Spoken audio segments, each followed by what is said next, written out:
Conceive, believe, achieve. This is former UFC middleweight champion of the world, Michael Bisping. Paddy the Baddy here. You're listening to Combat Sports UK. And you're watching Combat Sports UK. Hey everybody, before you jump into this week's Combat Sports UK podcast, I've got some exciting news for you. Do you want to look as stylish as Thomas Shelby when you train? Do you want to experience the comfort that can only be achieved by a cup of tea on a cold day? Well, good news for you guys. Ex-Martial has partnered with us, Combat Sports UK. They are the fastest growing brand in martial arts for a reason. They are making waves and taking practitioners with their slick, stylish, and hilarious designs that are fit for a king. From rash guards to shorts, streetwear, and more, Ex-Martial has got you covered. Ex-Martial is an extremely community-oriented brand, having given away over $50,000 in free gear last year alone, as well as sponsoring over 300 athletes. And if you shop using the code CSUK10 at checkout, you can get 10% off everything in store. That code again is CSUK10 at checkout. Go and check out xmartial.com and enjoy the fight. Hello, everybody. Welcome back to the Combat Sports UK MMA podcast. I'm joined today by a new face to the podcast, Dan Evans. Dan, how are you, sir? How are things? I'm good, thank you. How are you getting on? Very good, mate. Very good. Excited to talk about the fights this weekend. I think it's a banger of a main event. We are obviously talking about, I think, possibly one of the last cards at the Apex that I'm aware of, with the construction work that's set to start, I think, in November sometime. We've obviously got the Contender series there, but as far as I know, the last for a little while. We've also got Jared Cannonier and Caio Borralho in the main event. So let's jump straight into that.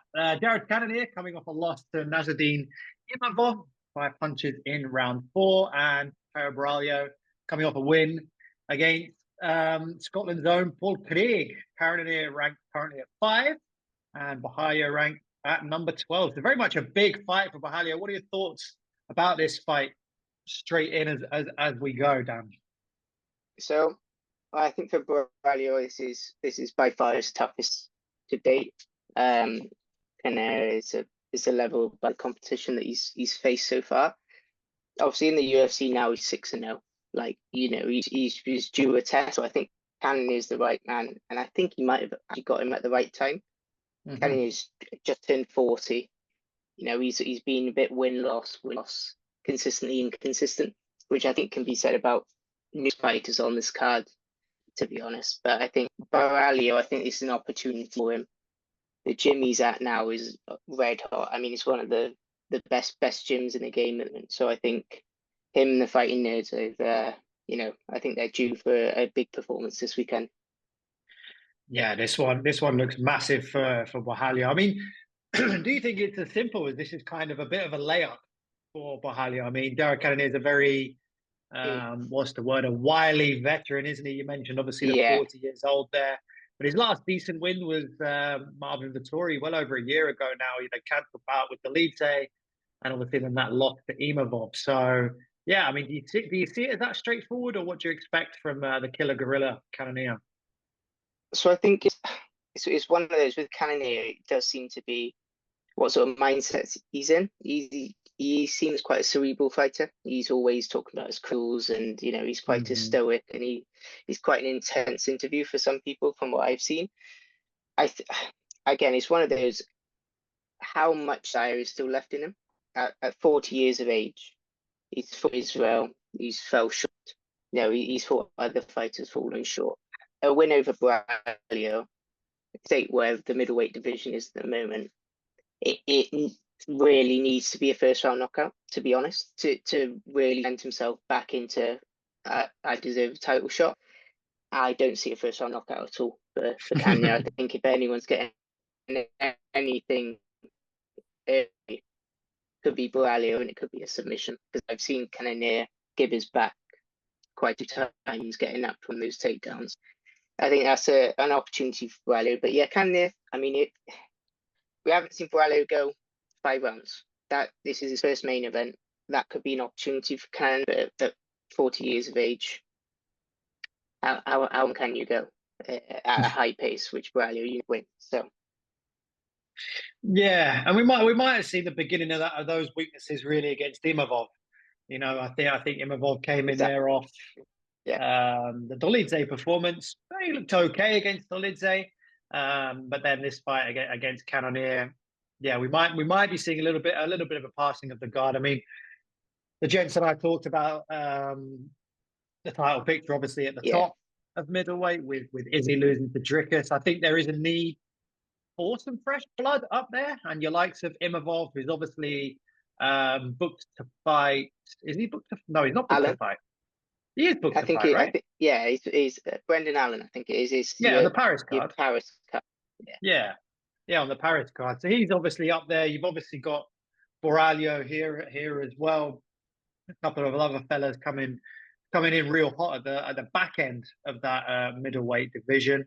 Yeah, and you've got Paulo Costa kicking around there. I mean, it looks very much like a Sean Strickland next title shot, then Robert Yeah. Whittaker whoever comes out of that. So yeah, I feel like there's more on the Exactly. line here It's for a bit of a Canada. log jam. Yeah, and Yeah. No, it's a that's bit of definitely. a relevancy fight for Cannonier, right? I mean, what do you think he has to do to beat Borralho, really? I mean, does he have to weather that early storm and then cruise kind of to a 3-round victory in a unanimous I decision? think it Obviously, three might. rounds to two. Yeah. I think it's going to be if obviously speaking as someone who's never trained myself. I think for him, he's going to be looking towards those later rounds to possibly stifle Borralho. But again, although we've not seen him for 5 rounds, he might be the best 5-round fighter we've ever seen. He Yeah, might be able to go 5 at 100% like Murat. He might be able to do that, but obviously we not yet see that. I think for Cannonier's sake, he's a bit like Kamzat, and it is going to be 5 minutes, 10 minutes, and then he just starts slowing and ticking over in that gas tank. So I think for Cannonier, you're aiming towards those later rounds. I think again, Cannonier always carries power. He can catch almost everyone.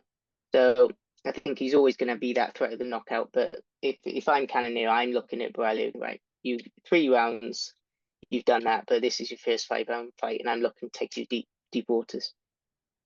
yeah, indeed, deep water. So as is tradition, we've got to press you for a prediction. So first time, obviously, on the pod.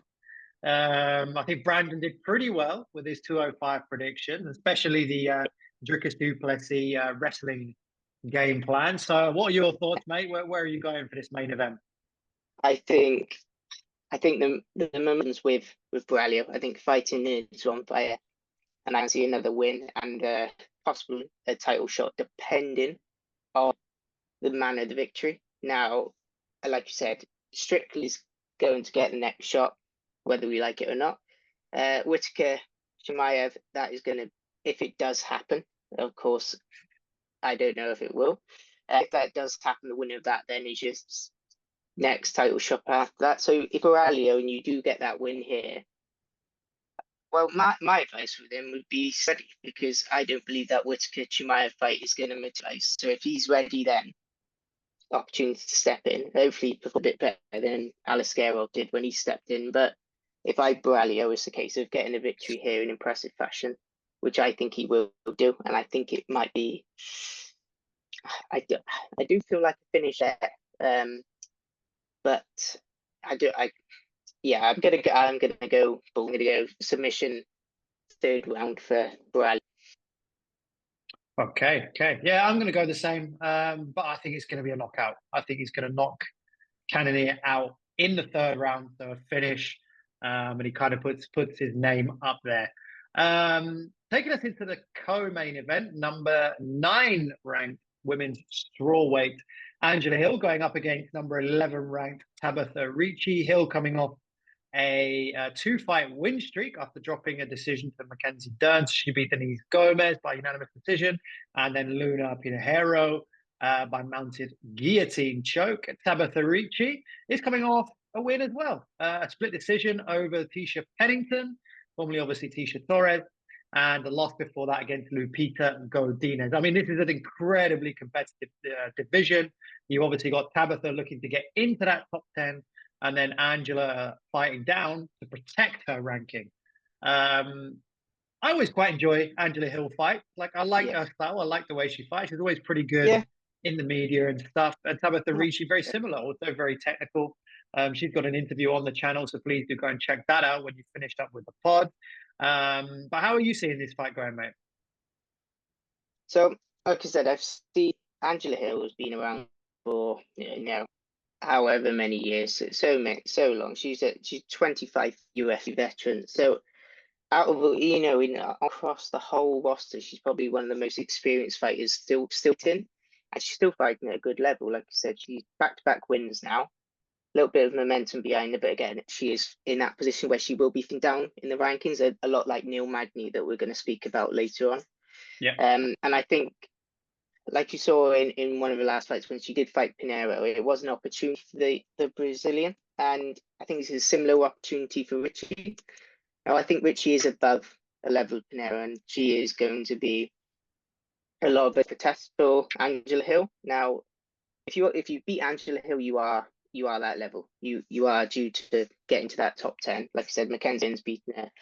Januroba, Lemos, Tisha Pennington, Tisha, it's going to be a high level. So I think for Richie, it's really, really a tough test for her. And I think she can get it done. I think you are looking at the judges will make a decision on this fight. I can't see a finish from either fighter. I think with Ricci, I think with a lot of tech behind her, I think she can really get there. It's just a case of lasting and not being outgunned by the veteran. Not having that, like you said, a wily veteran like you mentioned previously. A 25 fight UFC veteran is gonna have seen every single style of fighter this walk the planet. So I'm sure Angela knows what she's doing, but I think Yeah, mate. Look, good points about both fights, especially like that talking about the Angela Hill part. I mean, she's another wily veteran. But she's very, very capable of keeping Ricci on the end of her jab, on the end of her kicks, and just kind of outscoring her within the 3 rounds. However, when I spoke to Tabitha, I asked her what her favorite martial art was, and she said it was Brazilian Jiu-Jitsu. So, with that being said, I'm going to go for a Tabitha Ricci submission finish in the third round. yeah, I think she's going to grind her down, catch a submission in the third round. And you're going to go decision, but which way are you going to go? I will be going Ricci for the decision. I'll pull out a little stat for you. Just see, this might change your pick, but do you know the last time Angela Hill was submitted? Probably 2013 or something ridiculous like that. No, so 5 years ago, she was submitted. It was Randa Marcos Armbar, but like you said, Okay. and that was the last finish as well. So she's not been stopped at all in the last 5 years. So, I think Yeah, such a machine. she'll grind it out. She'll tough it out. But Richie will pick up the win. And I think for Richie, like you said, it's a stacked division. Like you said, there's a lot of big names fighters and stuff like that. And I think for Richie, you get this win. If it's a statement victory, now it needs to be, like you said, it needs to be a finish or something like that. That would be a real statement to finish Angela Hill. Like you said, she's not been finished in 5 years. If Yeah. she does, call out Yang Zhao now. I think, and that UFC Macau card, that's you could easily main event that. I think that's a great call out for her. You're looking at top of the, you're looking at Zhang Weili again. People are mentioning a bit of inactivity for Zhang Weili. I don't know when she's due back or what she's looking at. Again, in this division, you've got the like Tatiana Suarez. So I think that might be the avenue the UFC are looking to go down. Just cool. Best way to out shot is beat the person who's just lost it. So I think a call out of Yang Zhao now, especially for that Macau card, does materialize and go ahead before the end of the year. That would be a great call out for Richie, definitely. Yeah, there would be a super smart call out. Underneath those two, we've got the two Ultimate Fighter finales. I'm not going to lie, I haven't watched a single minute of this season. We've got in the first one I say the first one down from the top of the card.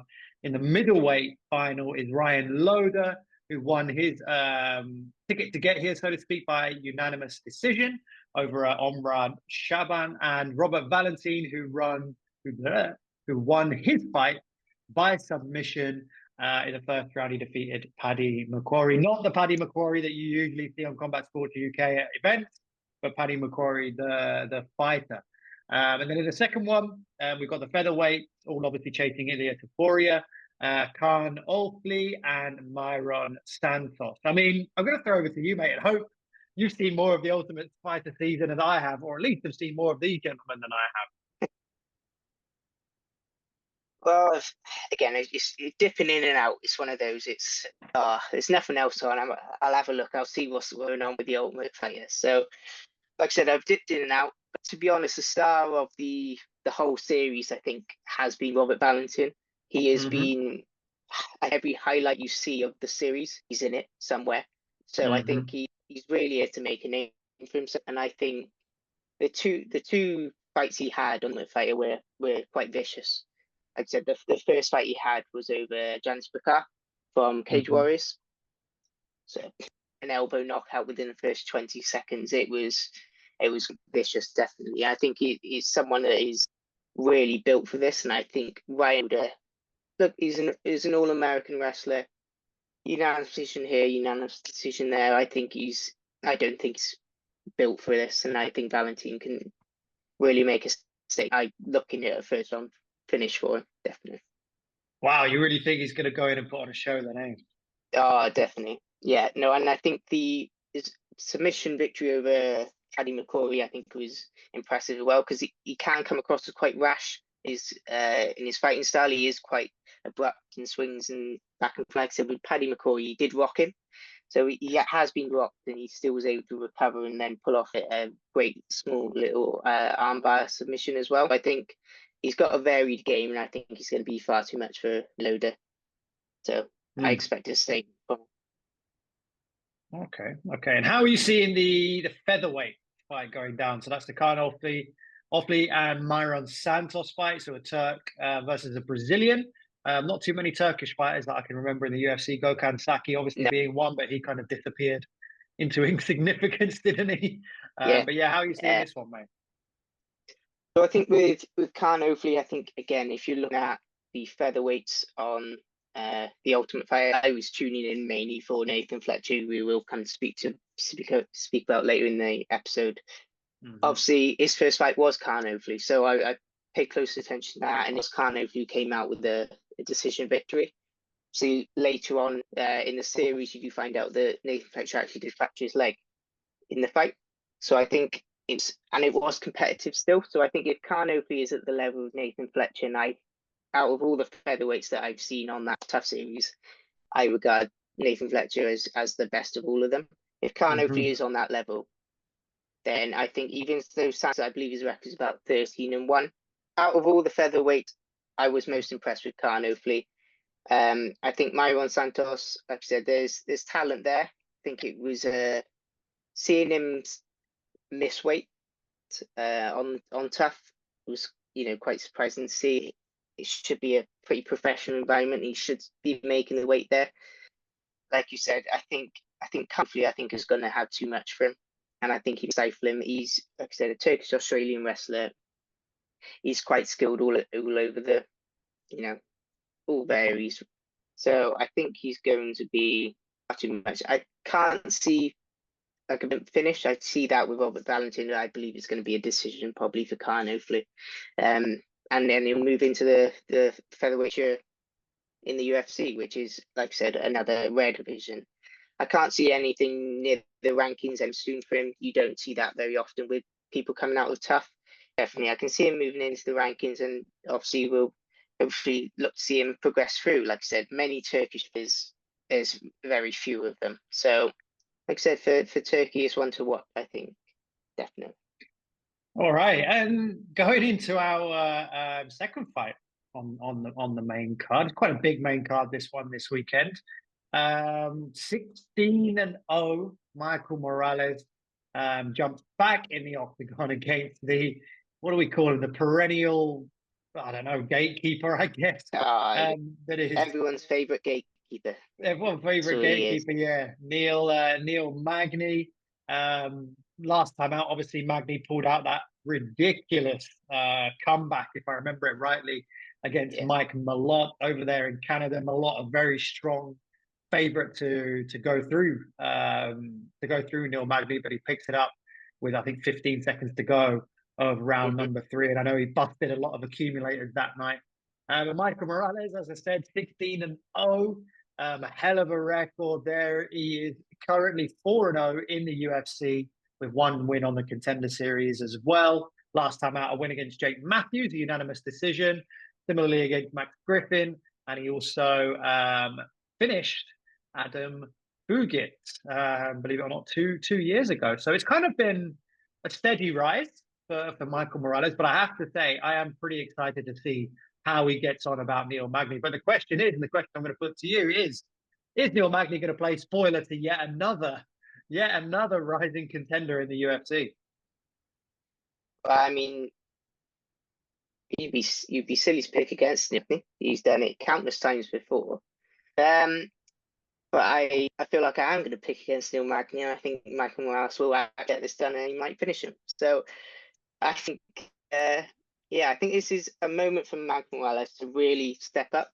The welterweight division obviously has been sort of torn up.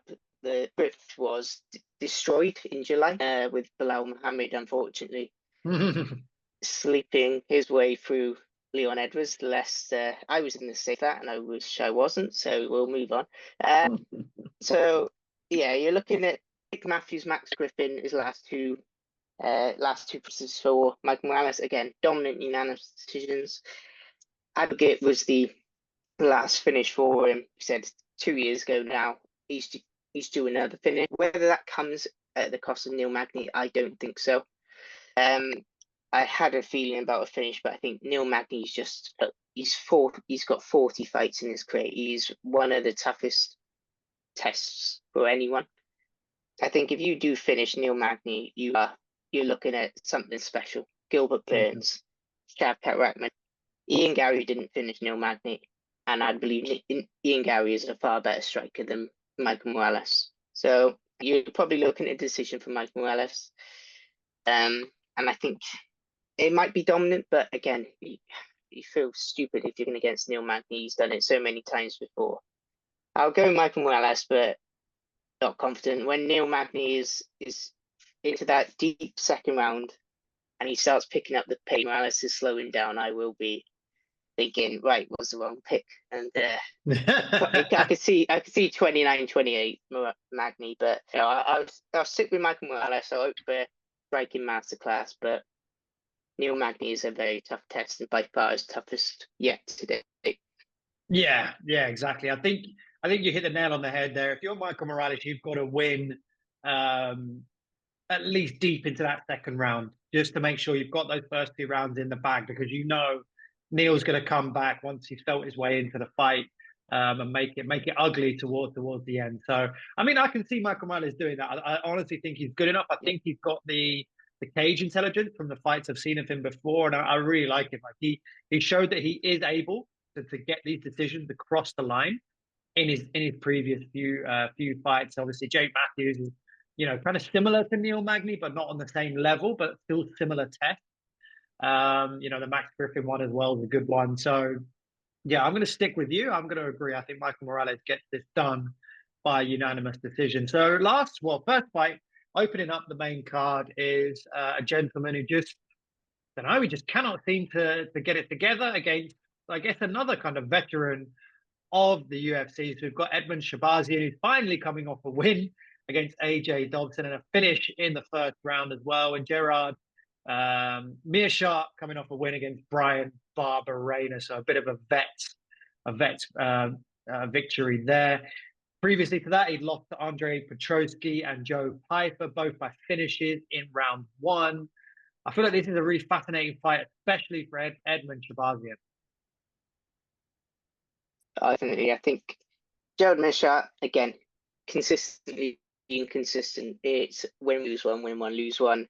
You get smashed in 17 seconds by Khamzat Chimaev, and unfortunately, that's what everyone knows you for. It's one of those things for GM3. I think he's, like you said, his submission game is up there. For the middleweights, he's probably one of the best submissionists in the division. But he's at that level where he will be the stepping stone for the next star. Edmund Shabazian, I think, you're looking at it, and he's possibly a case of similar to Darren Till, pushed too quickly. I think that coming out of that gym but with Ronda Rousey, I think he was just far too quick for him. He's taking his beatings, Brunson, he's taken losses. I think he might turn a corner in his career. And I think I really like this fight for Edmund Shabazzian. I think this could be not a statement for him because it's Gerald Meerschaert. It's not the cream of the crop when it comes to middleweights. He's not beating a rank. But I think this could be a statement for Edmund Shabazzian. First round finish here.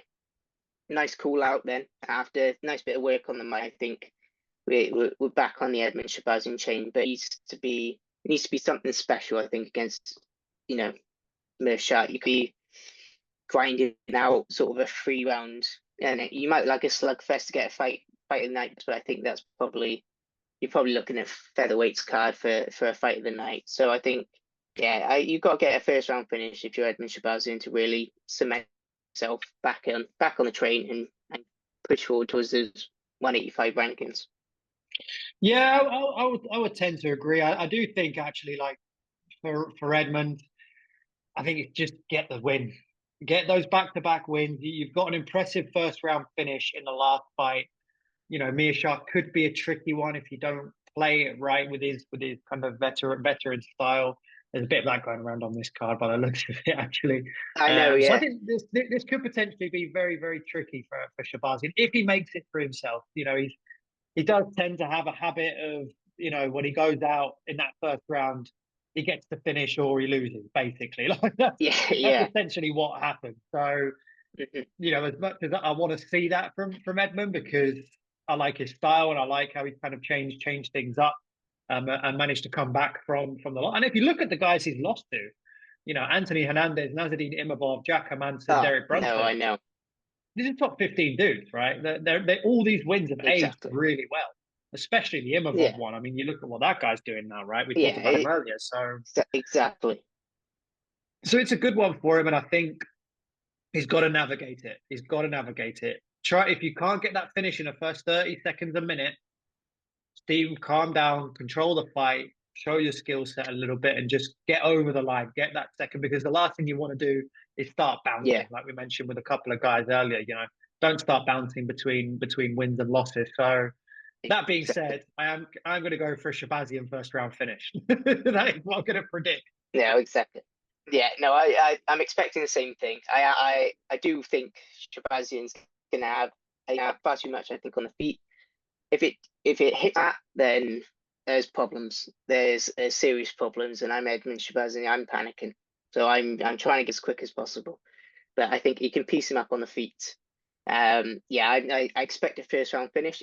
If it gets into your later rounds, don't to ground if you're Edmund Shabazzian, because something will get snatched, whether it's a neck arm, and you will be looking at, again, one win, one loss, and you don't want to be yo-yoing in the UFC. Yeah, exactly. Then your confidence goes. So that'll take us nicely into the prelims, and I think there's only one gentleman that you want to talk about. So I'll let you take the stage to chat about Mr. Nathan Fletcher. Well, he was the only reason I was paying any attention to Tough.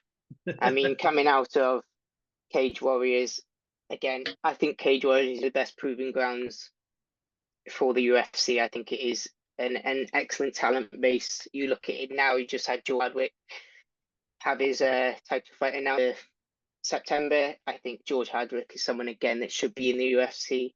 I think he had done by to be given a contender series shot. I'm glad to see Nathan Fletcher has actually got his UFC debut, considering the Tufts didn't really go too well for him, but he was, again, due to an injury. Now, similarly with his opponent, so Ramaska, he did win his first fight, but it was a back and forth war, and because of the injury he did sustain, he wasn't able to compete in that semi-final. So that's why I think he's got the opportunity as well as Fletcher.